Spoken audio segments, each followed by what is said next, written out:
For the past 5 years, this man's been coming onto my show, and this week it's a little more important because for the first time in quite a while, the Patriots and the Bills get together in prime time, and the game is not so much about one team being better than the others. As of now, one team's 4-0, one team's 2-2. But what I meant by that is one team's not absolutely as caca as they were last year, as the Patriots are starting to come out of their shell a little bit. So, with that being said, a man who I feel like now, apart from getting wings with one day, I need to now golf with somewhere in either the Buffalo or Greater Niagara regions. It is Joe Miller III from the Overreaction Buffalo Bills podcast.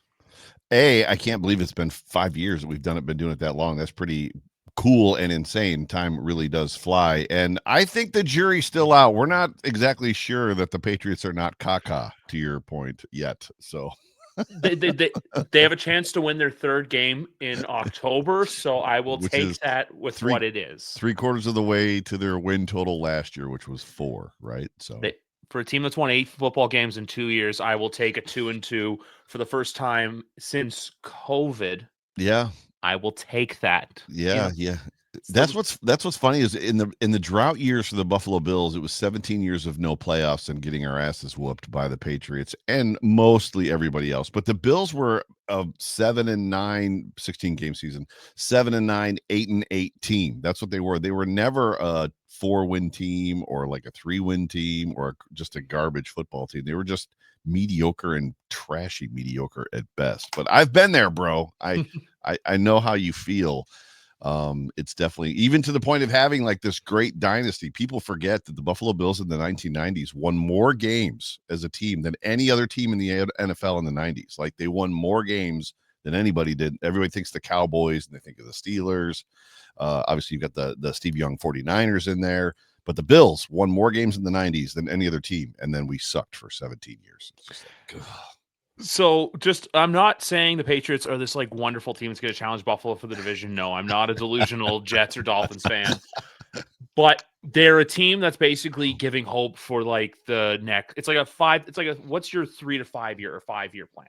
That's what they are to me. yeah. No, that's good. I think it'd be sooner than that. I mean, clearly Diggs has this year, maybe another year in him. As far as I think he's on a 1-year contract with you guys, right? But I mean, he needs to find a place to stick for a couple of years. We're totally off script already, I'm sure.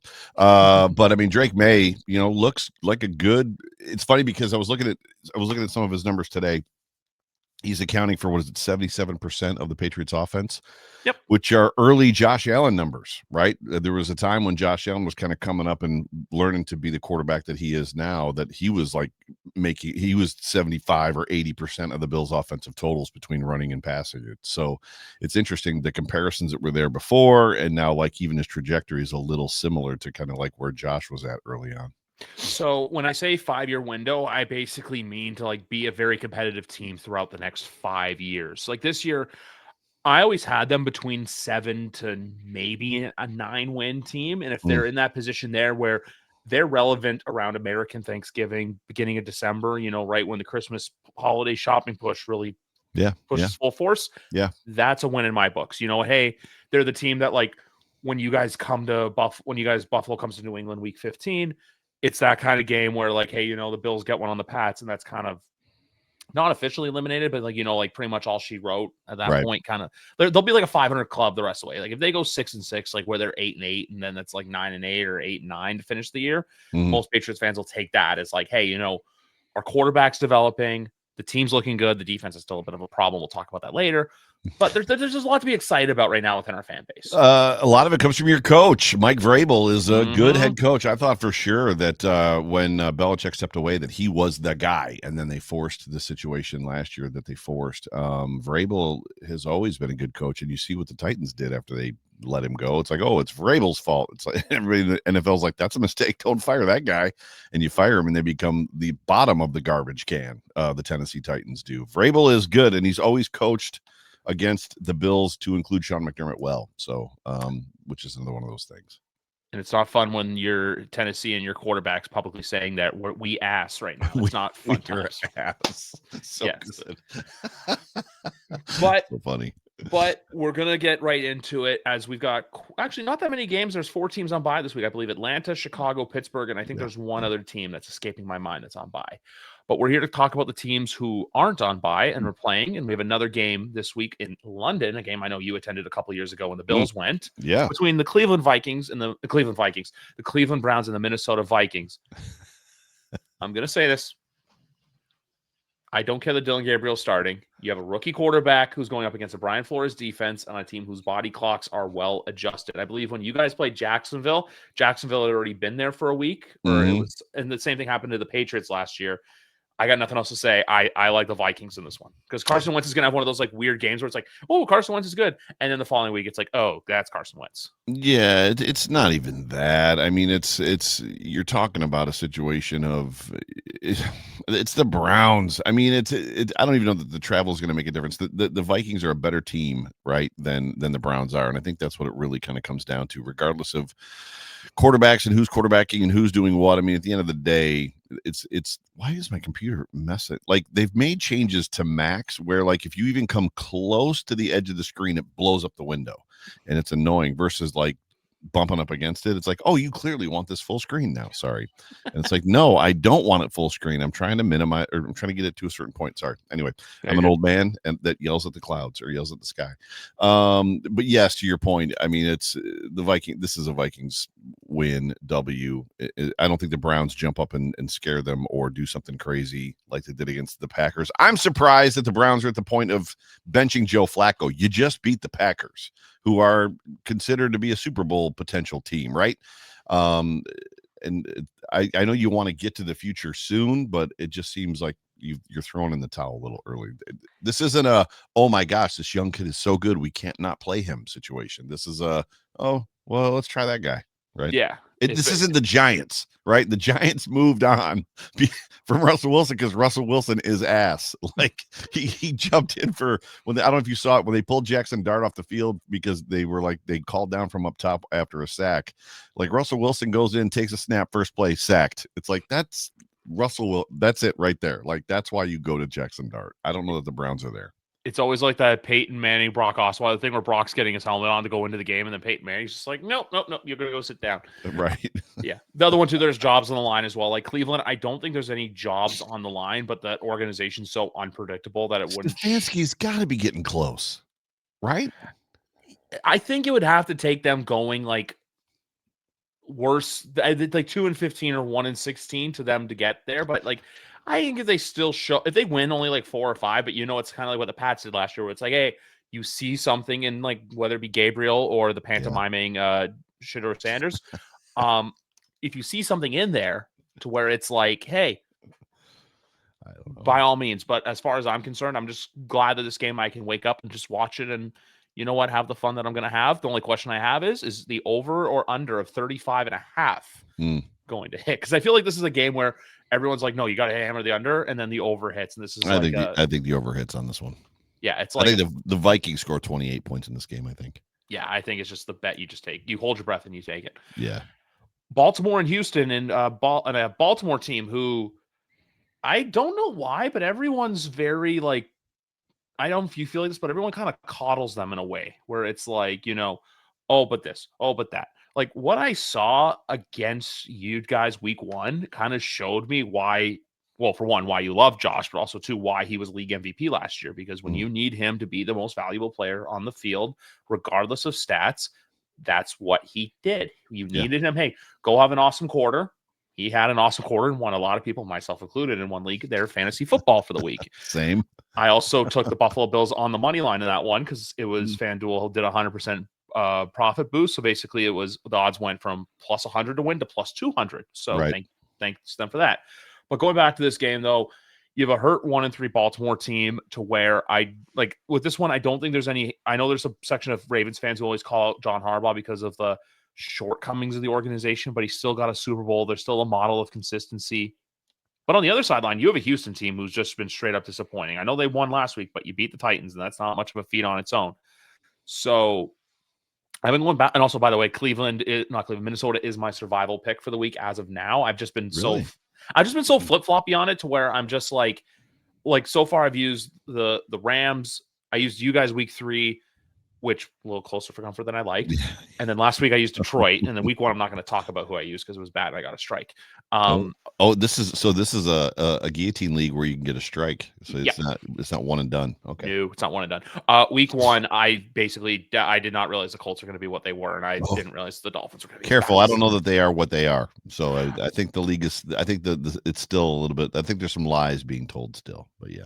Yeah, but going back to this game though, like even today, I saw a weird CJ Stroud quote that basically him coming out and saying like, "Oh, the body's getting older and aging." Like I watched my high school highlights, and I'm like, "Brother, wait till you hit your 30s, and it gets really fun." But no, this game here, for as much as I can see, this is 2-1-3 teams, and for much as I feel like Houston's a easy bet, it wouldn't shock me to see Baltimore kind of like string things together and like kind of squeak one out, and then it's like the same sort of thing, like how Minnesota they laid, we'll call it belt to ass against the Bengals, and then they lose to the Pittsburgh Steelers the next week. I can see a similar pattern here with the Ravens, where the Ravens get the win 2-3, and like, hey, it's looking okay. We can kind of steady the ship, and then you lose next week. Yeah, I did. Hang on, I'm looking right now. Player Cooper stats. Rush. Cooper Rush. Yeah, he did not look good, dude. Like he did not look good last week. And I know that he's coming in relief for hurt Lamar Jackson, and I did the finger quotes because I'm not necessarily believing that he's as hurt as he says he is. He jumped up, he gets tackled, jumps up, walks off the field, throws his helmet on the ground, then sits down. I mean, it was like, you're injured now, okay. But anyway, Cooper Rush. I don't know there's funny things in the NFL, and if you play fantasy sports or you gamble or you bet on fantasy sports, whenever the backup effectively comes in, whether it's a running back or a quarterback, a lot of times defenses have trouble with them because they don't have tape on them. So like they have one big boom week, right? I don't know that week is coming for Cooper Rush. No, I'm going to say it's more about the defense kind of stringing together and making it miserable for Stroud, because that, for as hurt as that defense is, like I know Matabike's hurt for the year. I know Roquan Smith's out. I know Kyle Van Noy's out. Their defense has been trash this year too. The the Ravens are a bad football team right now. They're a bad football team, but the Houston Texans have a bad offensive line. So unless CJ Stroud, that's the other thing too. CJ Stroud's never really beaten a good team, but also for Cooper Rush, you got to remember he beat the Bills last year, right? Did CJ Stroud beat? Oh, yeah. Right. That was the Diggs side-eye game. That was more of a Diggs game, Josh Allen game. Josh wanted to win that game so bad that he could like feel it in the little toes in his feet. Like, and anytime Josh Allen presses like that, it's a problem. Super high Josh is what they call it, right? So, yeah. I mean, when you look at this football game, it's the Ravens are a bad football team. The Texans are a bad football team, but this is a pick'em game. I don't know which way. I don't know how you go either way. You probably go with the Texans because they've got starting caliber players. The Ravens defense is trash. Their offense. I mean, what was it? Dan Orlovsky today came out and said, or the day that we're taping this, said that's the coddling thing I was referring to, by the way. Yeah, they're last in the league in running the ball in first and second down as far as amount of times they run the ball, but they're sixth in the league when they do run the ball. So there's a huge, that team is just, they're off the rails right now. They basically lost Mike McDonald, who I feel like is a very underappreciated loss for them. And they also decided to make Todd Monken on OC is fine. It's just, I feel like the defense, they're a team that kind of takes a while to figure it out, but they could be like last year Cincinnati, where it's like, hey, you'll figure it out, but by the time you do, too late. It's exactly. Yeah. They're not making the playoffs this year. I don't think at all. No, I don't think so. And there's going to be a lot of calls for Harbaugh to, not be bounced, but I still don't think that happens. I think he's kind of one of those coaches that's kind of not earned the right, but kind of like, earned the respect to walk away on his own accord. He's an interesting stalwart, kind of like steady Eddie, very Mike Tomlin-esque, right? He's never going to have a trash football team. He's always going to, no matter what you put out there, he's going to have a decent football team play football for him. Dare I say, not like the Bills. If Josh Allen went down, I love Sean McDermott, but I'm not so sure that Sean McDermott's coaching that team to a 10-win team with no Josh Allen. Kind of like, when Brady left the Patriots, Bill Belichick is Bill Belichick, and then Brady leaves. It's like, oh, okay, right? I mean, it's just kind of one of those things. But yeah, it's funny. Yeah, you can go to the next game. I don't know. I can't pick a winner in that game. The only other thing I'll say too is I do think DeMeco Ryans is quietly become a sneaky, because how there's always those people on like Black Monday that get fired where it's like, oh, I didn't realize his job was so much on the line. Right. Yeah. Teams get funny. Get funny when it comes to firing, right? Like, how does Brian Dable still have a job? And now Jackson Dart might save it, but yeah. So, So the next game reverts to a podcast that came out today. The future of Meow Mix. Two podcasters named Steven and Jerry are going on an indefinite hiatus. They first started the show on July 30th, 2019. It is that in that time we have dedicated several hours a week to production of the podcast, be it watching film, outlining the show, recording, editing, and general planning.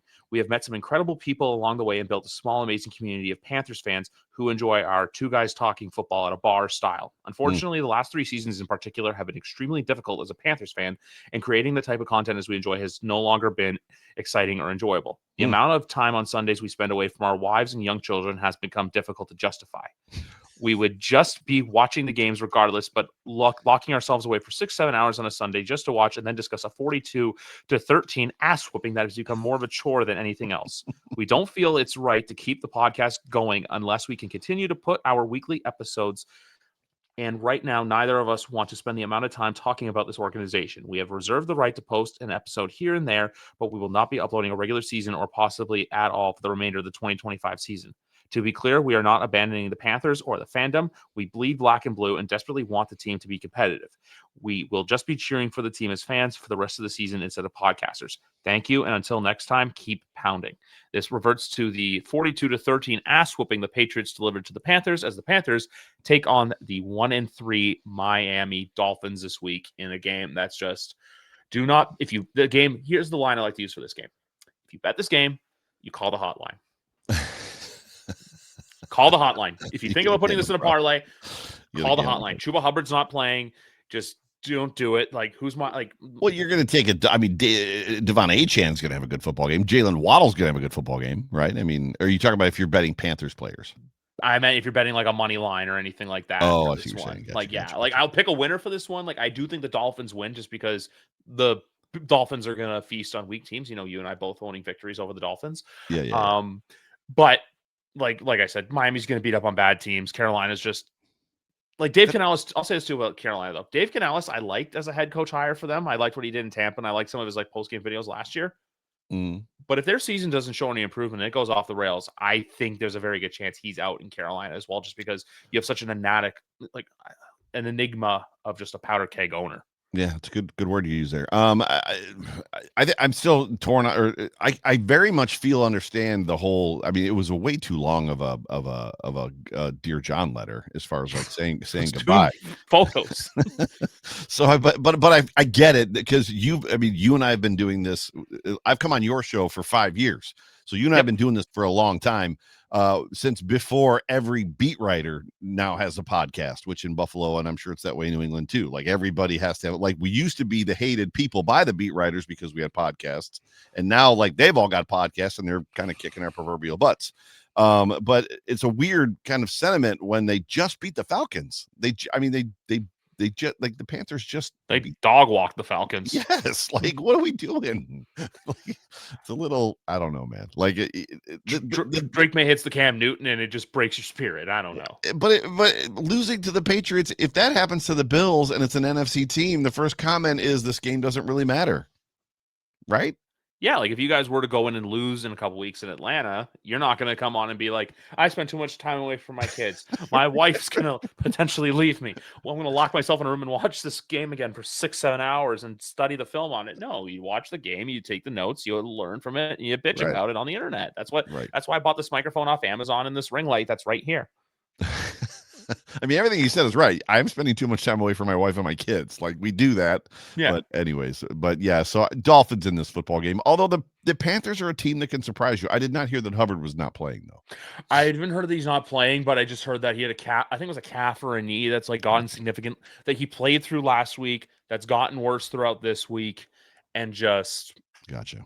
Yeah, it's one of those. They're a weird team. They're like they will be terrible. They're another ass team, for lack of a better way of saying it, that all of a sudden will beat the Falcons. It's like, what is, and I was paying attention to that game because I had some money on Bijan Robinson, and it didn't like what I watched wasn't a situation of the Falcons just beating themselves. Like they couldn't move the ball against the Panthers, but whatever, it is what it is. I would take the Dolphins in that football game. Sam, and then we move on to Indianapolis versus Vegas, and another team I think people were ready to crown and anoint in Vegas when they they took care of the Patriots week 1. Mhm. But the Raiders, I think, are like the complete opposite of the football team I thought they were going to be. I thought they were going to be that like pain in the butt football team to like everyone, where they're like making you earn the victory. And I think doing that against the Cubs isn't not the Cubs. The Cubs did win today, but earning that against the Bears. Yep. Isn't saying much, especially on a blocked field goal. So this is the kind of game for the Raiders that if they want to be taken seriously, you hold Daniel Jones in line, you hold him in check, but they don't really have a defense to do that. And I'll be honest with you, I came on here last week and gave a passionate speech about the Colts saying, hey, hanging tough with the except for AG Mitchell being an idiot, hanging tough with the Rams, keep it within a touchdown. And you know what? I think you'll earn a lot of respect. And they did that. So for that, I think the Colts win this. But the line, I believe, is around 7 right now. So I would probably, if I were to go spread, I'd lean Vegas to keep it close. But I think the Colts get the win. Like, do you remember the Bronco game they played a couple weeks ago where it was like the Colts kind of had to like work for the win? I could see a similar thing happening this week for the Colts. Yeah, 7 seems like a big number for this game. I would agree. Yeah, like it's just one of those games where it's like the Colts, but the Colts too. Like I will say this as well for everyone who's talking bad about what the owner's doing. I actually really like that, like she being on the sidelines and everything like that, and getting involved and like what? Hey, I want to learn the family business. She knows the family business. I think this is just more of her not micromanaging, but at least providing a presence, which Jim Irsay was an interesting human being. That had his demons that he wrestled with throughout his life, but it feels like she has the power and she's on the sideline and everybody knows that they're accountable at the moment. Does that make sense? Like, the boss is here. Why is the boss here? Like, so we're going to play a little harder because the boss is over there. So, and also they finally got a tight end. And they finally have their running game back. I feel like every time people buy stock in Jonathan Taylor is when he kind of like falters, but he's really showing this year. Like, hey, because I remember going into 2022, he was the it guy for fantasy football. Oh yeah, it was him or CMC. Like the two of them were like 1 and 2 for that. And then Taylor, I feel like every time he always is about to reach his peak, he gets hurt. So that's why I think people are kind of scared to buy the stock. But I feel like going into 26, if he keeps this up, people will buy stock. Yeah, and then Daniel Jones is playing like a man that's been reborn, which is wild, and you just wonder where that cliff is because it feels like it's coming, doesn't it? I could honestly see it coming. I'm actually curious about their schedule, so I want to pull it up. And also with my Ravens take, I believe it more because next week the Rams come to town for them. So have fun with that, Baltimore. There's the Colts. So the Colts have coming up after this. They play the Cardinals. Like, here's the thing. I can see them beating the Raiders and then laying an egg against the Cardinals. Just like, having a stinker against a bad team. Like they play the Chargers. They play the Titans, which is a 425 kick for some reason. At the Steelers, versus the Falcons, and then like that might get moved. But yeah, sorry. Yeah, I mean, Patriots were supposed to play the Saints at 425 next week, but that got moved. It's not our fault. Yep. But we also got moved for Tampa Bay, San Francisco. So I'm like, okay, yeah, I get it. Yeah, that makes sense. Yeah, but no, so basically, I think they could have like a stinker against a bad team. Yeah. Speaking of bad teams, the Saints and the Giants are getting together, where the Saints are surprisingly a favorite of 2.5 in this one. I'm taking the Giants in that football game. As much as Jackson Dart, I feel like blew up based off of what I said earlier, that there's no film on him, so defenses and coaches didn't really know how to play him. That's still a football team that is rallying around their quarterback. And I'm not necessarily sure. The Saints are a team that play better than their record is. Obviously, we found that out, but the Bills have a tendency to play down to their opponents as well. I'm probably taking the Giants in that game. This is a game I wouldn't be shocked to see the Saints win, but another player we're not accounting for is the crayon-eating psychopath that is at running back right now for the New York Giants. Someone said that. Like, it's like, everyone needs a crayon-eating looking psychopath. Scatterboo. Yeah. I drafted him in one league late, like my last pick, and then I picked him up in another league. So he's actually on two of my 3 fantasy teams. It's just for them, though. It's like, hey, you get this awesome new quarterback. Oh, your wide receiver tears his ACL. Yeah, that's bad. Yeah. So I feel like I can see the Giants squeaking out a win this week. And then next Thursday night on Prime, it's going to be Giants and Eagles. I can see Philadelphia kind of like bringing them back to earth a little bit. It's like, hey, we got 2 wins. We're looking good. But it's like, you know what? The Chargers chargered, and then the Saints are the Saints. So then you have to go play the Eagles. And it's like, oh, hey. And then 2 weeks later, you get the Eagles again. So it's like, congrats, Giants. Outside of Saquon Barkley, though, I mean, the Eagles, well, we'll get there, but the Eagles are another one of those teams that it's like, how are they winning? Like, what are they doing? Because Jalen Hurts hasn't been great. Oh, they're this year's Kansas City Chiefs, where they're just going to kind of like squeeze their way to like a 15-2 record or something like that. It's a good take. I like it. I like it. New York Jets and the Dallas Cowboys. The Jets might score 40 points this week because the Dallas Cowboys defense is awful. They're what they are. We've been on the Mafia Bet Show, a new show that we've got this year based around sports betting, talking about how the what's that? I've seen the Twitter clips. Yeah. We've been talking about how the Panthers are the worst defense in the league, and I don't think they are. I think it's the Cowboys. The Cowboys can't stop anything. Like they can't stop anything. Like, you know how like an underrated storyline in Indianapolis has been Lou Anarumo reinventing the defense there? Yes. I thought for sure that was going to happen with the Cowboys because of Eberflus. I know Eberflus is a bit of a goofy head coach, but as a defensive coordinator, he was really good with the Colts in like that late 2010s, early 2020s before he took the Bears job. So I'm like, oh, I'm excited to see they got Jack Sanborn, but then they traded away Micah Parsons and it all kind of went down the drain. Yes, it did. Yeah, this game, the over-under is 47.5. That's asking each team to score 3 touchdowns, and I am going to put my money on that. So yeah, that's going to happen. Yeah, the Jets, I'll say this about the Jets too. I still think that one day they can maybe be a decent team, but I still think that's like, you know how the Lions were for their first couple of years was a little growing pains-ish, and then it took to like year 3. So by like 27 or 28 is when I can see the Jets maybe being a resemblance to something. It's just with what quarterback? Oh, a kid who's in college right now. I don't know. They'll just some guy. Yeah, some guy. I just look. I just like Aaron Glenn, like kind of like because he has that like Dan Campbell-ish philosophy where it's like if he can get guys to like buy in and preach what he's selling, even though if they're bad, I feel like eventually that can turn into something. But eventually, maybe I don't know. But I think the Jets are going to give Aaron Glenn every chance he can get. I also like them hiring him because I didn't like it's like, oh, defensive guy didn't work in Rob Saleh, who's having a career resurgence right now with the 49ers. Who says you can't go home? No one. Bon Jovi did it. Well, he sang that song, right? Oh yeah. But I think he was saying you can go home. Yeah. Sorry, I didn't mean to distract you with my comment. No. It's all good. The only thing is though, too, I would say about Rob Saleh, never try to challenge him into fighting him. That's why Liam Cohen, I think, got kind of like skittish around him. Yeah, it's possible. This game, to me, the surprising thing about the Cowboys is Javonte Williams and how well he's playing. Fantasy owner. Same. I have him as well. And I drafted him in one and picked him up in another one because he was on the waiver wire and I couldn't believe it. That was actually off of Dan talking about Javonte Williams after week 1 or week 2. I was like, oh, that's probably a guy I need to go pick up if he's available. Why is he available? And he was.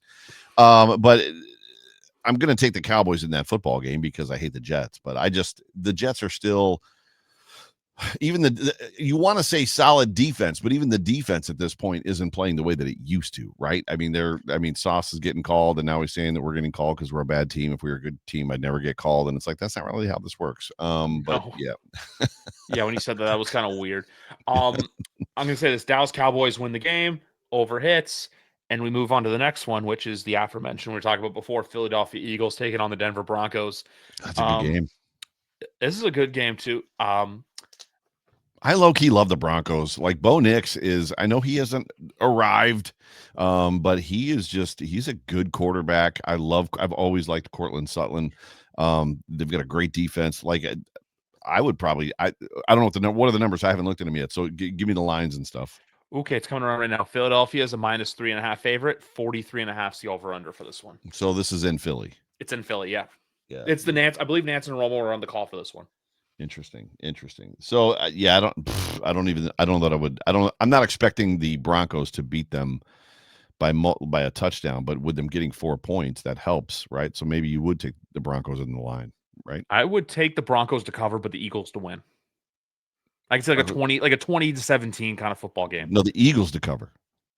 Oh, no, I'm saying Broncos cover, but Eagles win. It's 3.5. Yeah, but the Broncos are getting 3.5. The Broncos are the dog. Oh, the Eagles are getting 3 points in this game? The Eagles are -3.5 in this one. So that's where I'm saying. Okay. Philadelphia wins by a field goal. So Philadelphia gets the win. Broncos get the cover. Gotcha. Okay. I think you're right. I would take the same thing. Yeah, because when I look at this game, it's just like this is really going to come down to defense. How does it?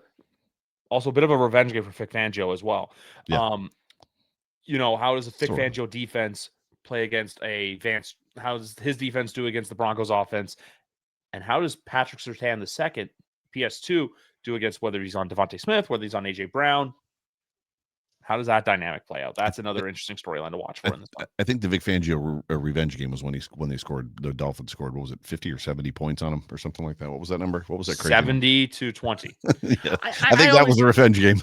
I think people always just say that when it's like a former coach going up against the team that he Yeah. used to play for. Like even For sure. like years later, they'll still say it. That's I completely forgot about that game until you brought it up, actually. But just as that's life pretty much as I wait for the next game to crawl around. It's the South Florida Super Bowl since 1972. It's the only one they've had since 1972. That game. Yes. So. Arizona, Tennessee in this next one. This game is gross. Turn it off. Yeah. For some reason, the Cardinals are getting 7.5 points. I can't trust them to do that. They did it against the Saints, but I know the Titans are terrible. I can't trust the Cardinals right now. They got off because for them 2-0, like they were 2-0 2 weeks ago. They are now 2-2. Like that shows how quick things move in this league. Yeah, things come at you fast for sure, but I mean it's still Kyler Murray, and it's still. I mean, the commentary last week in that primetime Arizona game was interesting with them just talking about how Marvin Harrison Jr. just doesn't, and maybe it was during the game where they were just talking about like he just doesn't feel like he gets it, like he doesn't understand how to use his body in the NFL. He was this dominant receiver at OSU, and now he's just kind of like trying to figure it out. I mean, it was Herb Street, right, that was talking about it.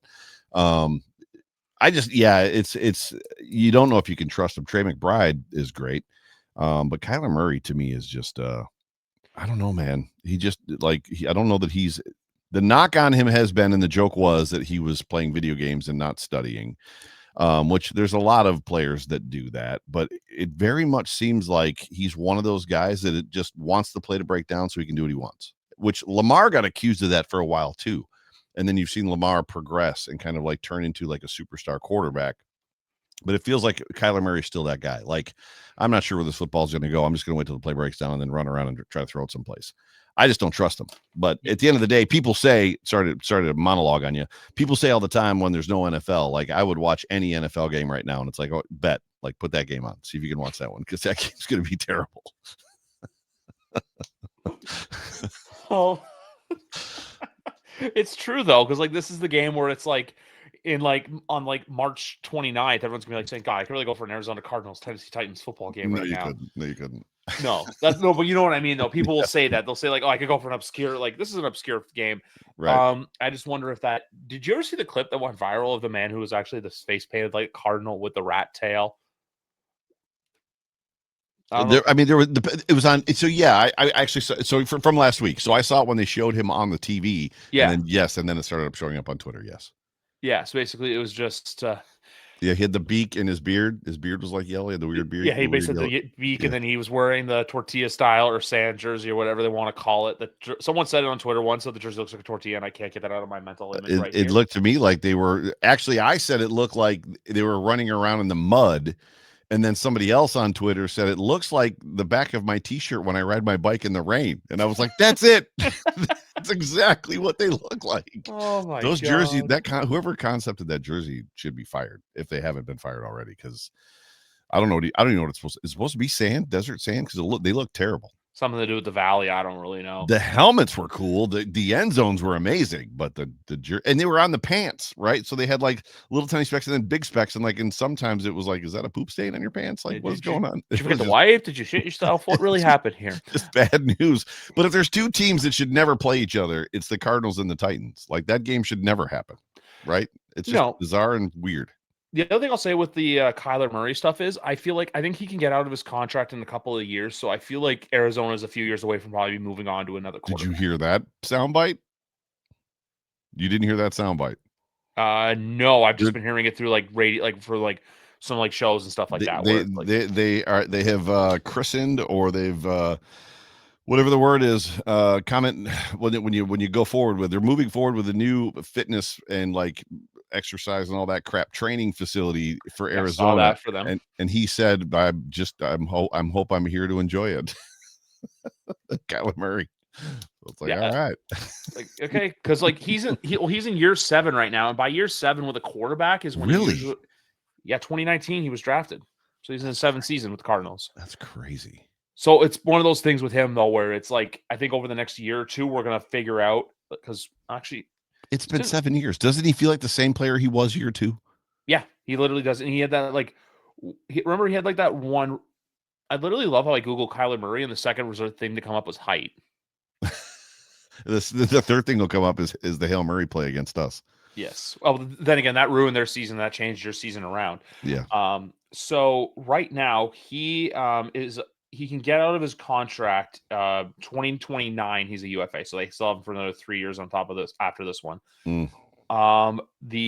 Basically the cap hit is pretty bad. Like this year, if they were to cut him, it's like the dead cap is 57 million next year. But in 2027, if they were to get out of it, it's only 7.2 million is the dead cap hit. Does any of that matter? The Broncos walked away from Russell Wilson, and what did they leave on the table? Was it 50? It was in the high 50s or 60 millions, wasn't it? And they are competitive. If the Broncos are truly bad, and if the Cardinals get to be that bad with Kyler Murray, then I think it results to that. But you can definitely, and also too, there's a potential out in 2028 that, so if you have him for 2 more years after 27, you tell him to kick rocks, he cut ties, they don't take a hit at all. Kyler Murray strikes me as that guy that like leaves Arizona, although it's been 7 years already, but leaves Arizona, ends up as a backup someplace like Mike Vick, matures, is 36 years old, 37. Doug Flutie figures out how to play quarterback in the NFL, and then is pretty good for a couple of years. Yeah, like he has a couple games where it's like, people out of nowhere, it's like, oh, this Kyler Murray guy's really good. It's like, yeah, that's what everyone asked for in Arizona for like almost 10 years, and he never amounted to anything. So, right. Yeah, he's been one of those guys. Like because I remember that 2021 season where that's the last time they played Tennessee. They beat them week 1. They got off to like a 7-0 start, and then they played Green Bay on like a short week, and then it kind of all fell apart from there.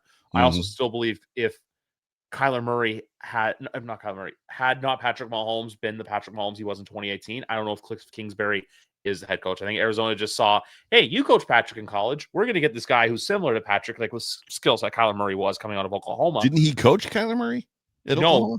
Yes, he did. Lincoln Riley did. I think. Are you sure? Because remember, Cliff Kingsbury coached Patrick Mahomes at Texas Tech. But yes, that right. So Cliff was at he was with Texas Tech from 2013 to 2018. He was then with the Cardinals for 4 years, and he got fired after 22. He was with USC, and now he's back with the Commanders. Says no. Cliff Kingsbury did not. Who was it that Kingsbury coached that everybody wanted that to happen? It was Patrick. Was it Patrick? They wanted him to. What man? My brain is. That was a long time ago. Yeah, I still believe that Cliff got the job in Arizona because of what Patrick did, because they're like, you coach Patrick in college. I don't think everyone realizes Patrick in college, he was good, but Texas Tech really wasn't this great team. Meanwhile, right. Oklahoma's a different story. Like Kyler Murray won the Heisman. He was in the college football playoff. He almost beat Alabama, I think. So you know who knew that Patrick Mahomes was good in college? Terry Pagula. Terry Pagula wanted him drafted very, very badly, and the Bills did not draft him. It was it was him. It was we actually traded the pick where he got drafted. It was Brett Veach.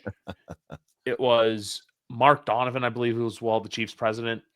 And then Sean Payton's the one. If that trade doesn't happen and the Bills take someone else, he is wearing black and gold, and we live in an alternate universe where the Saints are this like prolific team. Because you put Patrick Mahomes on like those 2017, 2018 Saints teams with the talent that he has. Right. Although you say that, it's true, but I mean it's funny. There's guys that it's always weird to me got a second shot. And Sean Payton is one of those guys because of how badly he left that team. They're still struggling with what he did to them from a contract and salary cap standpoint. Like he's still the reason that they're bad. They haven't been able to figure out how to get out of that problem even still. Like, I don't know. I feel like they were headed to the toilet regardless of who that quarterback was going to be, just because they couldn't pay anybody. He wouldn't still be there. If they had drafted Patrick Mahomes, he would not have made a second contract because they would have been able to afford him. No, I just think that there's a chance that 2019 Super Bowl was going to be Brady versus Mahomes because I see what you're saying. Yeah, like like when Michael Thomas was at his peak, when Alvin Kamara was who he was, super good. Yeah, super good. That's what I'm referring to with the Saints. Gotcha.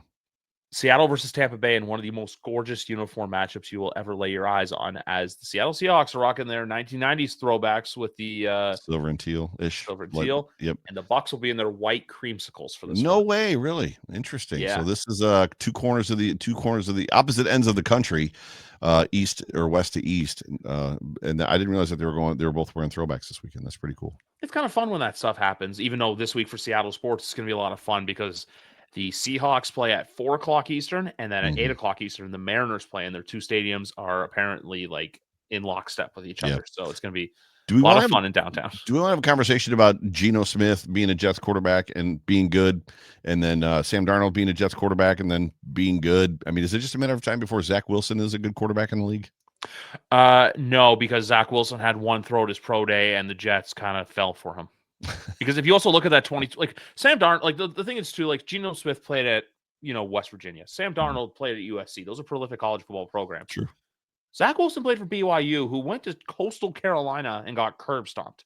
So I think it's just Zach Wilson was kind of like, it's basically what he did was kind of like dangling keys in front of a stupid Jets brass, basically being like, "Ooh, look, Zach's gonna be this, Zach's gonna be this." And I remember we played them week 2 that year, and I was like, this offensive line's gonna get Zach Wilson hurt. So like, I feel like someone might take it. I think Zach Wilson's that Kyler Murray path where he's a backup. He's going to mature. Maybe he plays if Tua gets hurt this year, even though Tua's been like not played terribly, but like played terribly at the same time. Yeah. But I think Zach Wilson's going to be one of those backups where in a few years everyone's like, "Ooh, look at Zach." But I don't think Zach's going to have this like Sam Darnold resurgence unless like, Gotcha. yeah. Because like also too when you look at it. I was always skeptical on Sam because last year, Kevin O'Connell, offensive wizard, genius, mastermind, he did it with Josh Dobbs. He can do it with anyone. Yeah. And then Seattle's kind of showing that, like, hey, like Mike McDonald's a pretty good head coach. That defense is playing better.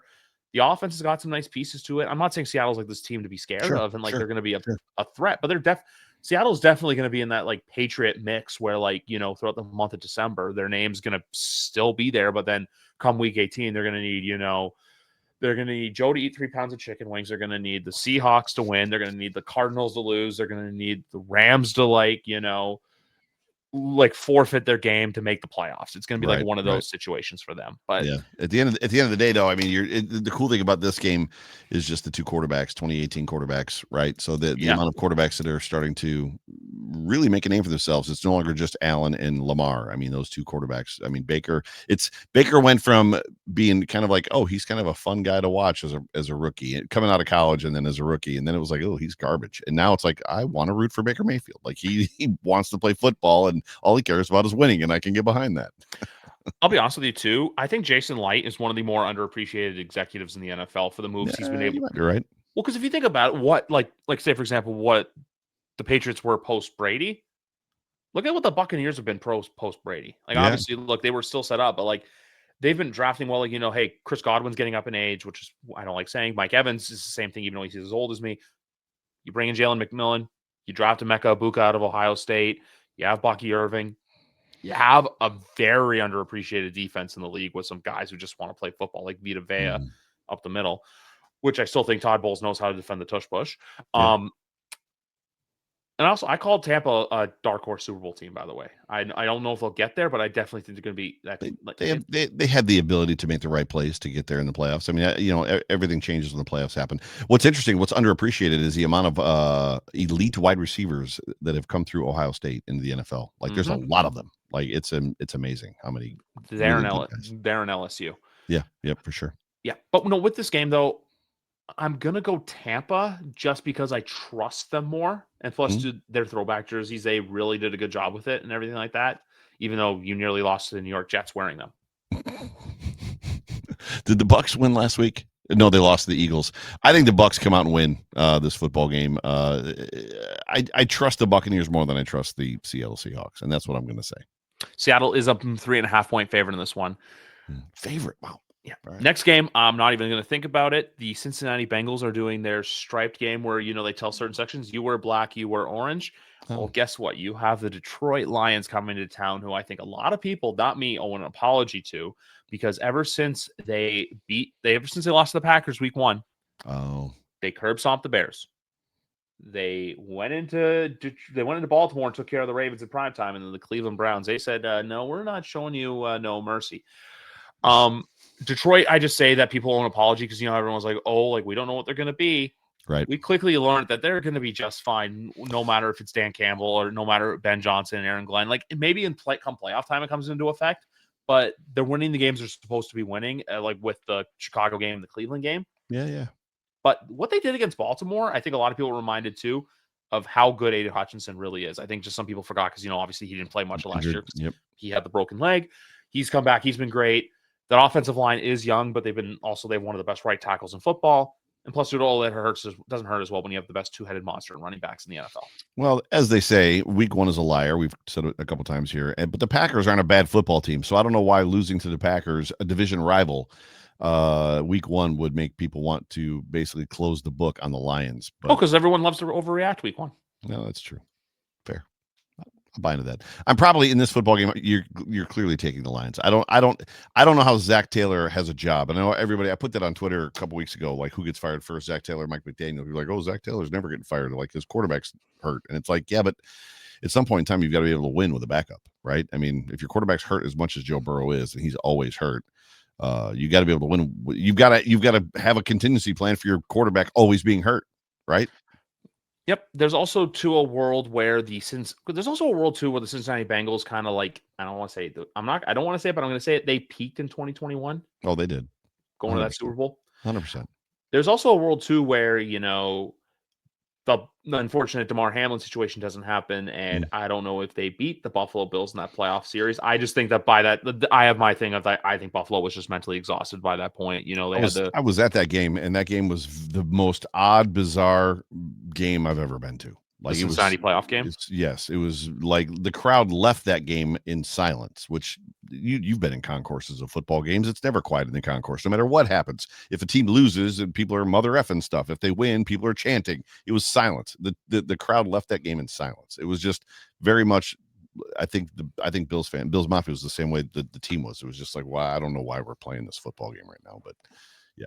Yeah. Wild. Where it's just like this unfortunate incident happened to us. Like, we're, like I said, not checked out, but like checked out in a way where it's just like, like a lot's happened to us.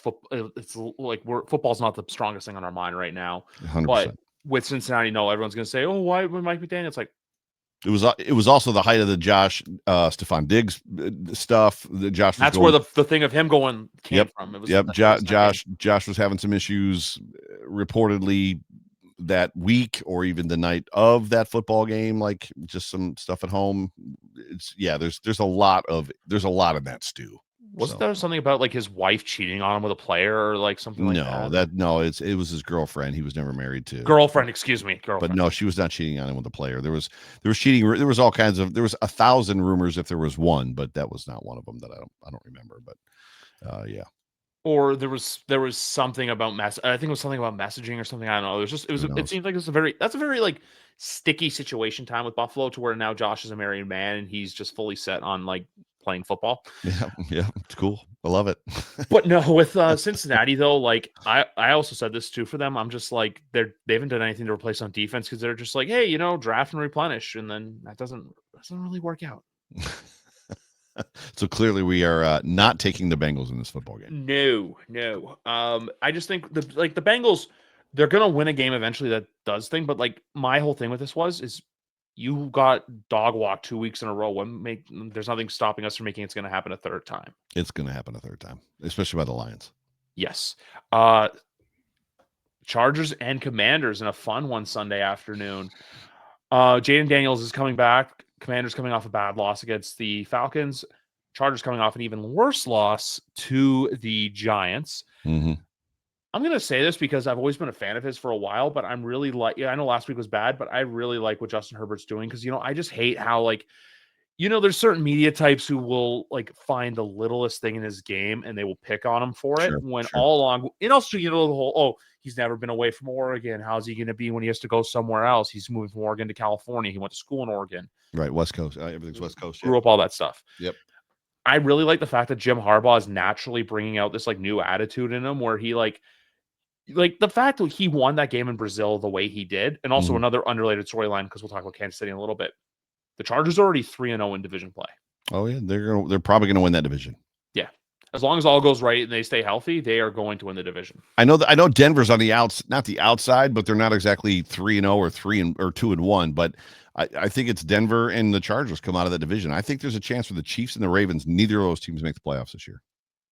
You really want Chris Collinsworth just to have a fucking aneurysm, don't you? Could care less what happens to Chris. I'm one of the few people that likes Chris Collinsworth. I don't know why he doesn't bother. I like Romo too. Neither of them bother me as much. But Gus Johnson's my favorite. But Gus Johnson's in college, right? So it's just but I think there's an outside chance that the Chiefs and I'll say it again, the Ravens don't make the playoffs this year. My personal favorite duo is in college as well. It's Chris Fowler and Kirk Herbstreit. It's just something about the two of them. They really bounce off each other. And Chris Fowler has this like great attitude, although he had to call that week 2 game against the Chargers and the Raiders, and he was sick. And at first I was like, who is calling this? And it turns out he had a sinus infection or something like that. Kirk he's just he's nondescript. He's just very, as much as he calling the Thursday night game with Mac Jones milk as the quarterback. That's kind of what he is. There's just nothing to him as far as there's no energy there. There's no real breakdown. There's no.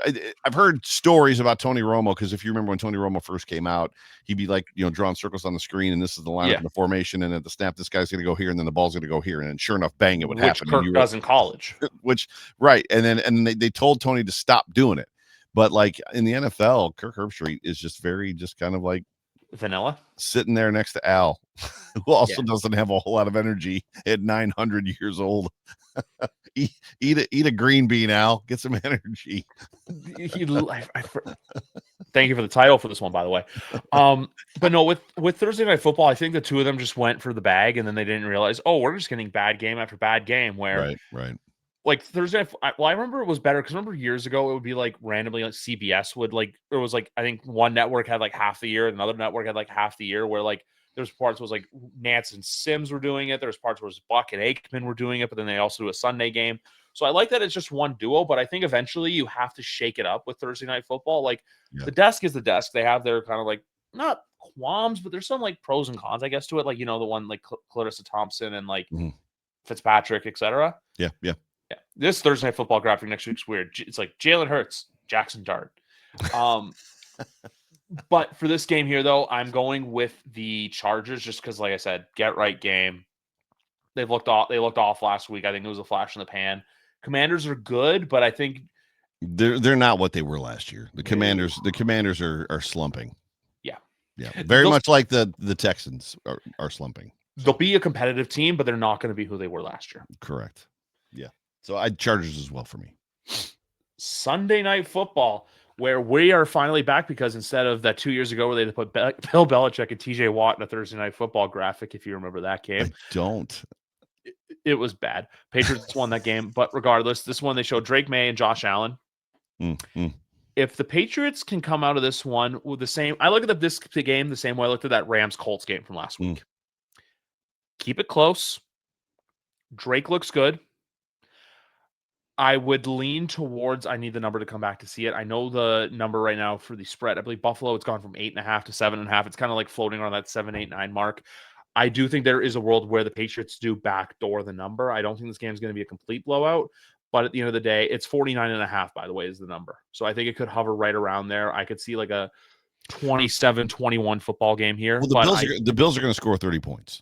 Probably. Yeah. The Bills, this is common commentary from my network specifically. I don't really listen to other podcasts because I don't want to get accused of stealing people's content. Yeah. Because you know how it is. You listen to something and you want to vibe off of it. So I generally don't. But I'm sure that other networks and other shows talk about it as well, that the Bills back themselves into 30 points all the time, where you're watching a football game and being like, can we do something in this? Oh, we've got 31 points. Oh, never mind. Like, I don't know. Did that happen last weekend? It did happen last weekend. They've scored 30 points every game this year. 2 of those games, it was very much like, how did we get to 30 points? I don't right. So, and then the Ravens game, it all happened in the fourth quarter. So they're going to score 30 points. So I would bet the over because the Patriots are going to score points as well. This game really is about just which defense allows the more explosive plays first, just because we know we've seen some. I don't think so. The Bills are not going to, they're not that football team. They're not going to go out there and start ripping the football down the field. Oh, no, I meant more the less, because here's where I get this from. Because the Patriots defense, and I have a player from the Bills who I think is going to have a really good game, and that's Oh, 86. Kincaid, he's had a good season. He's had a good season. Patriots against tight ends this year has been a little wonky. Like week one, Brock Bowers, I think, got over 100 yards. Well, then Pat we are your Fryermuth worst looked good. nightmare because it's not Kincaid. It's Kincaid, Dawson Knox, and Jackson Hawes. Jackson Hawes is a force. He's on the field a lot as a rookie.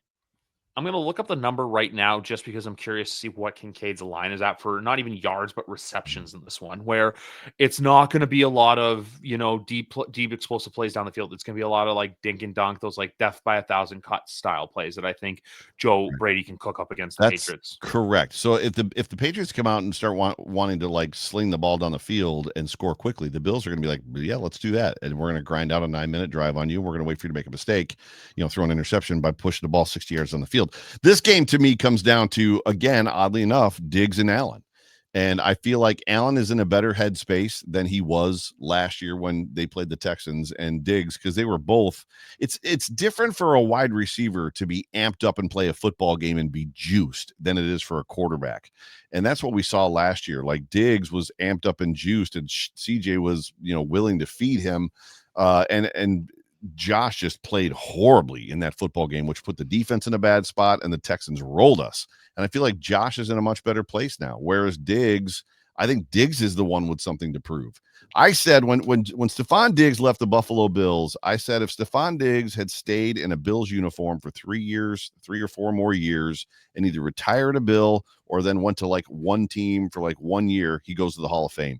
I said, but if he ends up leaving the Buffalo Bills and doing that Antonio Brown different team every single year, there's a chance he never makes the Hall of Fame. And I think that's the legacy that Stephon Diggs is looking at and probably fighting.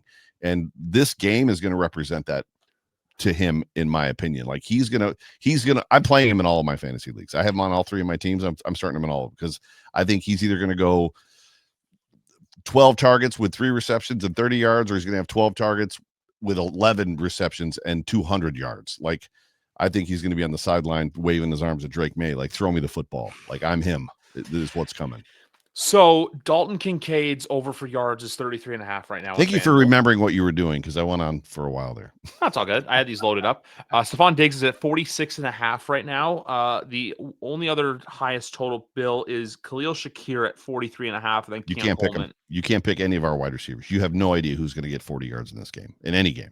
That's the one thing that kind of makes Buffalo explosive in a way. I know everyone's like, oh, Yeah. they don't have a number one, but each week they have a different player that can go out there and kill you. Yeah, for sure. Kincaid is the best bet for more than 40 yards or more than 45 yards, in my opinion. So I would take that 33.5 comfortably.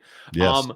The thing I look at with Diggs is I think he seems to be a good player right now for the Patriots, but I feel like it's one of those things like, you see a lot of head coaches that will go from place to place to place where it's kind of like it looks good, runs its course, and it leads to separation. It happened in Minnesota, happened in Buffalo. Houston's obviously an exception from the injury that happened. And then in New England right now, it looks good. He's been playing well.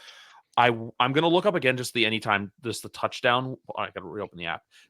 Just what the touchdown odds are for this game here, but when I look at this game more or less for a Patriots perspective, like I'm being serious when I say that. Like any Patriots fan will tell you, look, there's someone on Twitter that may not, but a lot of us there. You can go back and listen to my show Monday night. I did my Patriots show. We talked about how in this game we just want to have a respectable outing to where we look good, to where Monday morning you wake up and it's like, hey.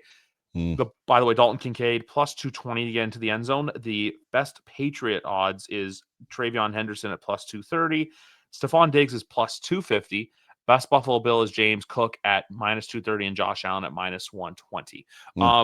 Basically, where it's like, yeah, the Patriots lost, but Drake May looked good. Drake May played a mistake-free football game.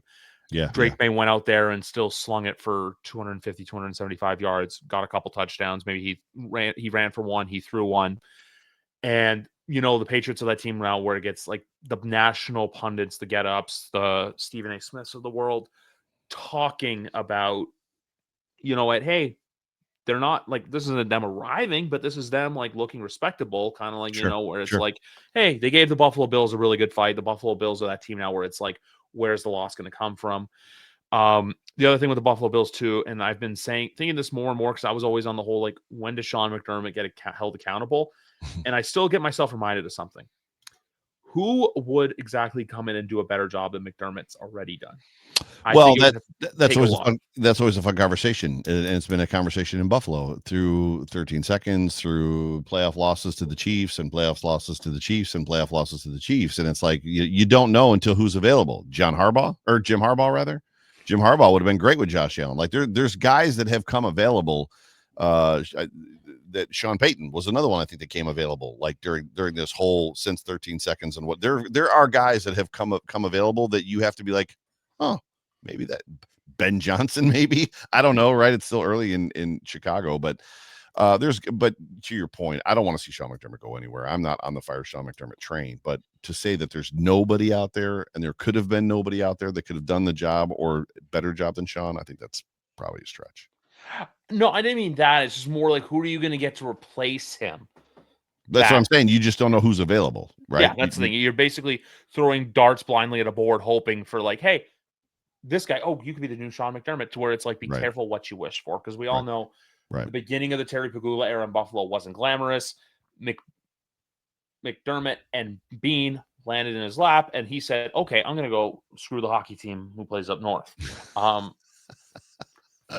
But no, I also do think once the stadium is completed, that's going to help them out a lot as well, where it's just, hey, we now have this new place to call home. I know you and I have talked extensively at length about everything with the stadium, the tax situations, etc. It seems like, Sure. hey, and also I still say this, the new ownership group with like Vince Carter and etc.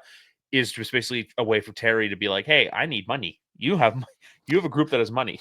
Well, that's what's funny about billionaires. Terry Pagula being the prime example, is they're not liquid in cash. And there's a lot of people in this country or around the world specifically that believe that if people have $100 million, $5 million, or $10 billion, that somehow they've just got their basement stacked with dollar bills or $100 bills. And that's not how it works in the real world. So there's no, Elon Musk is the exception to the rule, who scratched a $44 billion check for Twitter. However, he also had to sell a whole bunch of stuff to get $44 billion to scratch a $44 billion check. But yeah, he did that clearly because there's some overruns with the stadium to the tune of quite a bit of money. He claimed it wasn't necessary, he didn't need to do it, but it's pretty obvious that that's part of the reason that he did it, right? So just to make it breathing room. I feel like getting back on track with this football game, I think Stephon Diggs was always ready to play the Patriots. You guys always got the worst of Stephon Diggs. And what I mean by that is we got the best of him during those Bills Patriots games. He just came to life. You're going to get that version of Stephon Diggs in this football game, in my opinion. I think he's going to be a big factor in this game. I think it's kind of his chance to kind of show, not so much like that he still got it, but it's more the, do you miss me? Just his chance to kind of like get his like, not his comeuppance, but his like, his one up on the Mafia. I mean, we're talking about the player that like scored a touchdown in your end zone and went to the crowd and went F you. Like, what amazing. Like he has a chance to do that. But although like the I don't think you would do that. I don't think you would do that to Bills Mafia. I'm just saying, like, that's the player you're going to get, though. You're going to get the guy that's juiced. No, and I'm very excited for that. And I'll say this too. Part of me did think about going to this game Sunday. It's just tickets were a lot more than I thought. So what I'm probably going to end up doing is, and also because I want to wait for the new stadium to open up before I go back down. That's just something I want. I want to see that new stadium. I want to go to a game in it. All the renderings I've seen look great. It's so wild. Like, you'll see like inside shots from the stadium, and then in the background you just see this big glass structure. Yeah.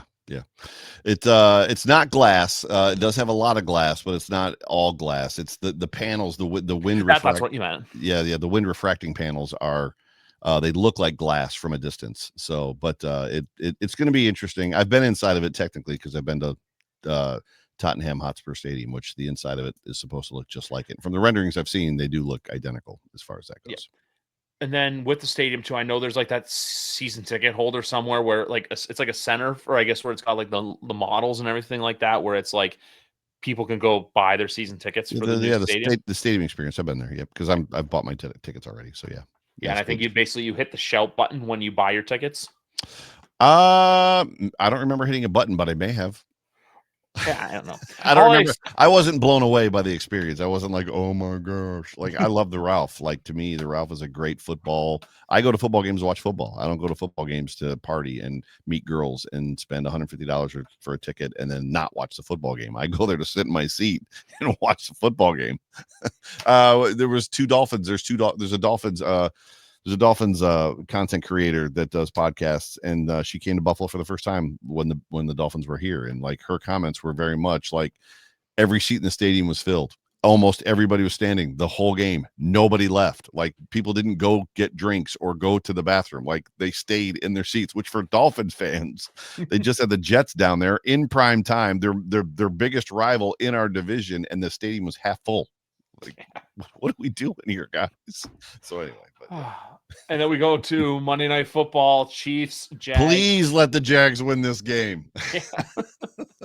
You're everybody in the country that isn't living in the Midwest, Kansas City area, is waking up and turning on Good Morning Football with a smile on your face if the Chiefs lose this football game, right? Because this is a game where the Jags can really show the NFL world we are to be taken seriously if you win this one. You're 4-1 in back-to-back weeks. You'll have beaten San Francisco. And there's also a chance, too, that going into this game, they're 4-0, but Jake Browning decided to be a miracle worker in that game against Cincinnati week 2. Right. But with this game right here, I don't know. Like, Kansas City, like, they have some of the weapons, they have some of the things, but then, like, I don't trust Travis Kelce to be as consistent. Their defense is another storyline I don't think people are paying attention to, of how kind of off the rails. Like, Chris Jones doesn't look like Chris Jones. Some of their other players, haven't looked to exactly the status quo. McDuffie, yep, all of them, yep. McDuffie, etc. Hollywood Brown's still a work in progress. We need to see. They still have to get their running game properly Dude, remember when established. Hollywood Brown went there when he got traded from the Cardinals to them, or when he left however he got there, and it was like, oh my gosh, he gets another weapon, Patrick Mahomes, and it's like, Brown has been awful. Yeah, he was like okay in Baltimore, and then Baltimore. Well, I mean, the Cardinals gave up a first-round pick to get him, which that was just malpractice by Steve Keim. But that's Steve. Right. I could do a whole podcast on Steve Keim. Right. But the big thing with the Chiefs right now is just you're expected to do this thing every year. What happens if you don't do the thing? Like, what happens if, hey, because here's the thing with the Chiefs schedule as well.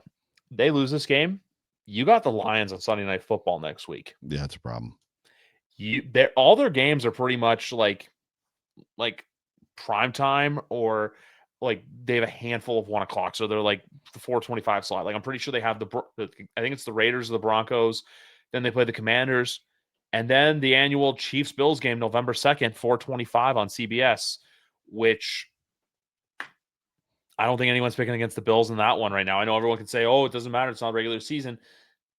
If Patrick loses that game, if your only big win is against a hurt, as of right now, your only big win is against the Baltimore Ravens team that's hurt and lost their starting quarterback, that's a big red flag for when you have to go up against serious competition. So, like, for this week, even if they squeak out a win, you got the Lions waiting for you, who, guess what? Yep. I'll never forget that Lions game week 1. I know everyone's going to say, oh, they didn't have Travis Kelce. Oh, they didn't have thing. That was the Lions' arrival moment. It was. The Jags can do that this Monday night.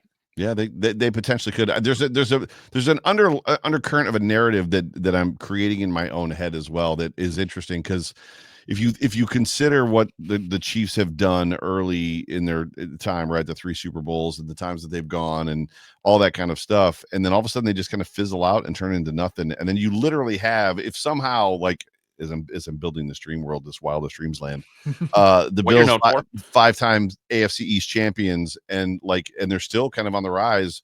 The Ravens haven't been able to beat them in the playoffs. Like, they've had their trouble against the Bengals at times. Zach Taylor seems to have their number, but if they win a couple Super Bowls, it almost turns the tide on, like, who's the talking point. The Bills have always been there, and now they're winning Super Bowls versus the Chiefs that have just kind of like fizzled out. So I like that story. So I would love to see the Jaguars win this football game. Here's my other thing with the Chiefs. Mm-hmm. Mahomes is now 30.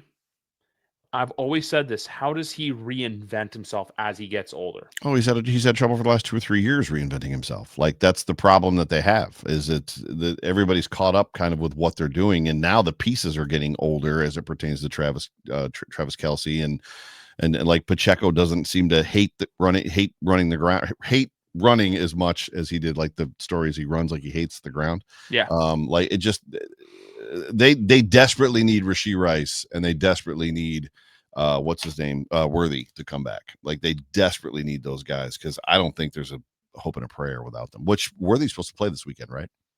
Worthy played last weekend, I believe. He did play last weekend. Gotcha. Yeah. That's right. He did play last weekend. You're right. Yeah, Worthy played last weekend. Rice is still out for 2 more games. Yeah, comes back week 7. Yeah. Yeah, which I think it's the Raiders. They play week 7, and then it's Commanders, and then Bills.